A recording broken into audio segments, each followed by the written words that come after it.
तालुक्यातील शेतकरी सदाशिव मुटकुळे यांच्या शेतामध्ये आलो होतो. तर यांना मल्टीप्लायचे कसे रिझल्ट आले थोडक्यात ते त्यांच्या मुखातून सांगतील. सांगा तुमचं नाव. सदाशिव जयराम मुटकुळे, जांभरून जहागीर. मी गेल्या वर्षी एक वेळेस वापरून पाहिलं, तर यावेळेस मी पहिल्या सुरुवातीपासून मल्टीप्लाय वापरलं तर मला असे नंबर 1 रिझल्ट वाटले की कारण की पानाची जाडी, कलर नंबर 1 आणि बाकीचा जे इतर जे खर्च होता ते मी लगे थोड्या प्रमाणात केला. त्याच्याबद्दल आम्हाला असं मल्टीप्लायबद्दल असं लय भरपूर आनंद वाटते आणि असं प्रत्येक शेतकऱ्यांनी वापरावं. माझी सर्व शेतकरी मंडळीला विनंती आहे आणि कोणीही वापरावं, कारण उत्पन्न बी चांगलं भेटते, कलर बी चांगला भेटते, बाकीचा खर्च कमी होते. खालून फुटवे जे येतं, फुटवे पण असे जास्त निघतात प्रमाणामध्ये.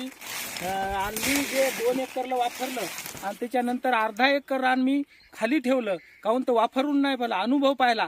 तर त्या हळदीमध्ये जवळजवळ वाढीमध्ये 1-1.5 फुटाचा फरक पडला आणि कलरमध्ये बी फरक पडला. तर इतर शेतकऱ्यांसाठी काय सांगू शकता? प्रत्येक शेतकऱ्यांनी माझी विनंती आहे की हे मल्टीप्लाय वापरावंच. धन्यवाद. नंबर 1 रिझल्ट आहे.